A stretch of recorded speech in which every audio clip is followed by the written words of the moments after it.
Thanks for joining me again, guys.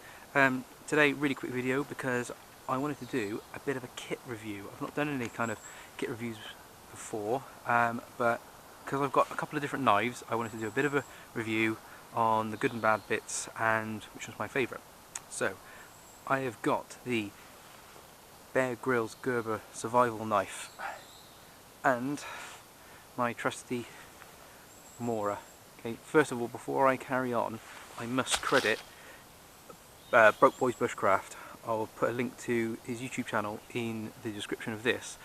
I subscribe to Broke Boys Bushcraft, and I got the idea for the modification to my Mora from watching his channel. He did a bit of a kit review and basically took a standard Mora, put some paracord on to be able to attach its fire steel, so that basically I carry everything there in one go now. So credit to Broke Boys Bushcraft for that idea. Can't take credit for it, but I will put a link to his YouTube channel in the description of this video. So big shout out across the pond to Broke Boys Bushcraft. So we're looking at my two knives that I've got. Now, I put on my shopping list for the Bear Grylls survival knife. Got it from Go Outdoors. Gerber is available from many other places, but this is where I got it from. I got it from Go Outdoors, and it's a bit of a good all-rounder. I got it because when you looked at it, it comes with a tiny little fire steel, which I've struck that a few times, but by the looks of it, that's starting to run low, so which sits in there nicely. At the back, it's got a little bit of survival instruction, and there's a leaflet in there as well that gives you some advice on survival in general. It's got a good belt loop to it, so you can hang it on your belt. The knife is quite secure in there. If you undo that and you undo Velcro there, you can swing it open on its pouch. I don't know what good that bit does, but it does.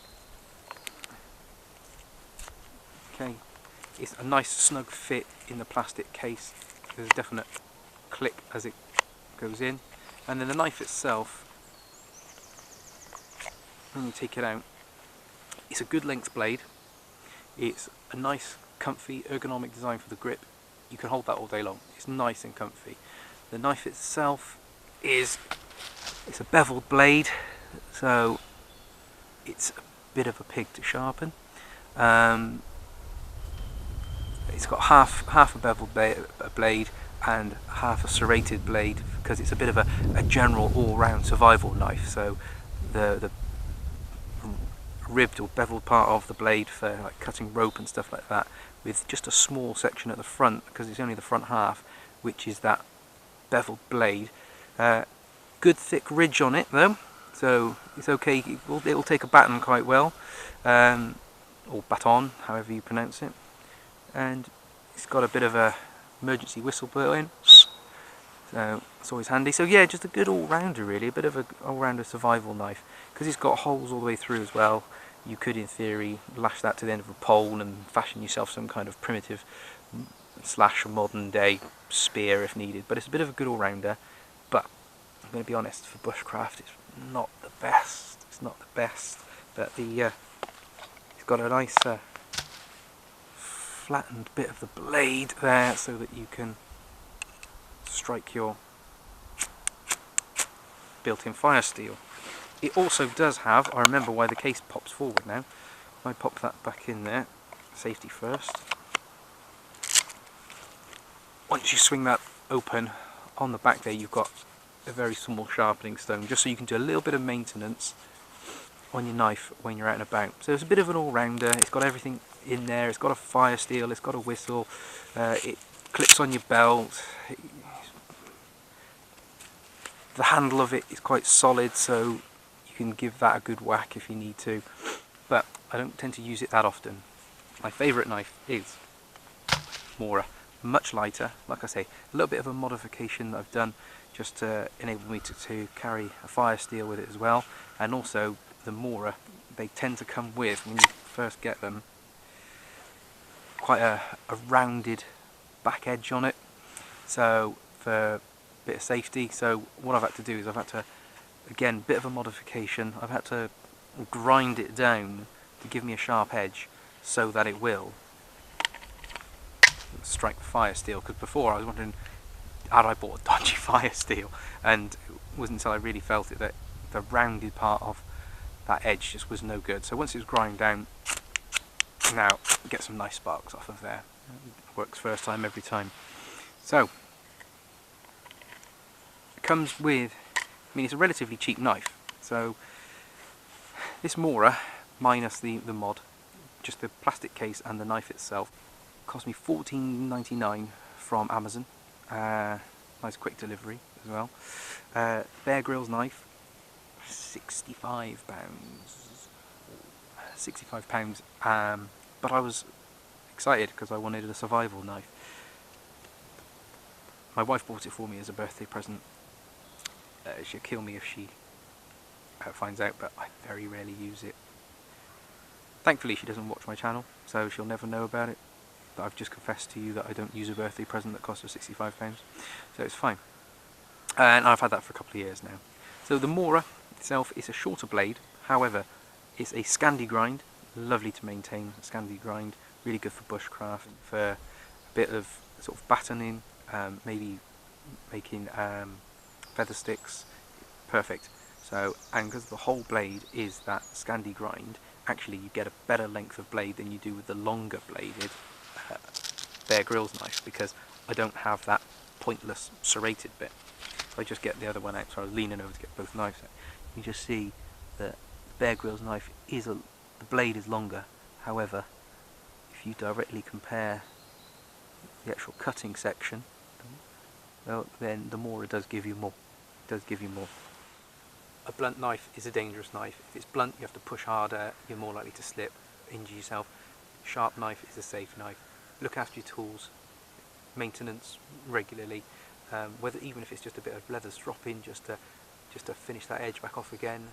Personally, I've got a DC4 sharpening stone that I like to use quite regularly just to keep that edge nice on the knives, and then finish off with a leather strop just so that they're nice and sharp. Sharp knife is a safe knife.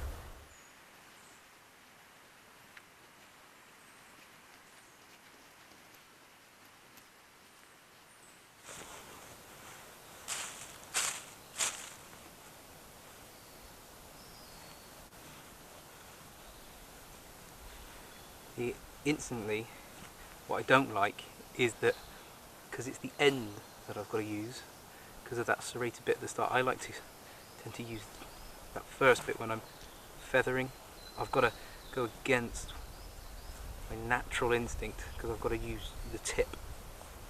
So for me it just doesn't feel very comfortable for doing feather sticks. I'm sure they could be, they're nice and sharp, I'm sure they could be better than what I'm doing.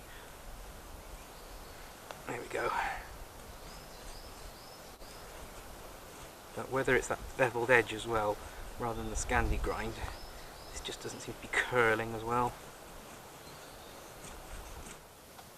So guys, it is nice to have options, but I tend to only ever carry out my Mora with me. My Bear Grylls survival knife is in a box at home. It's there with other bits and pieces of things that you put in your kind of end of the world box. But for my normal bushcraft bag that I take out if I'm going out hiking, going out to do some bushcraft, it's always the Mora with the modification as per Broke Boys Bushcraft recommendation, and that's definitely my favourite. Thanks for tuning in to watch this short review video. Nothing too major, just wanted to take an opportunity just to show you the two knives I've got, a little bit about both and which one I prefer. That's not to say that you wouldn't prefer using a Bear Grylls survival knife, it's just my personal preference. But the advice I would give to anybody that does want to go and do some bushcraft is a Scandi grind bushcraft knife is really good. I mean, this is the basic of basic, like beginner's knife. It's $14.99 from Amazon, but it's really good. It holds an edge well.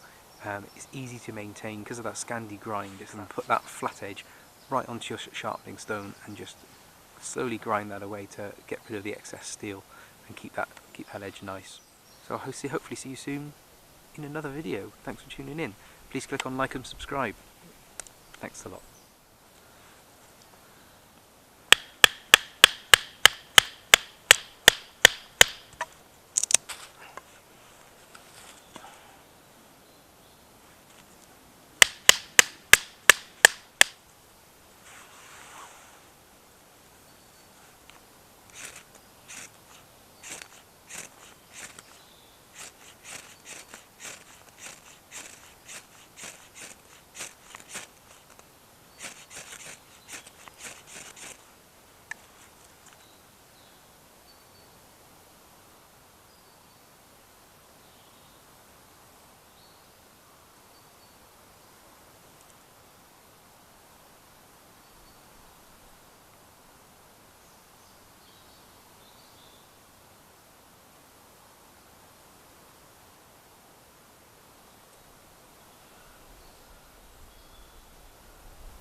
man make fire.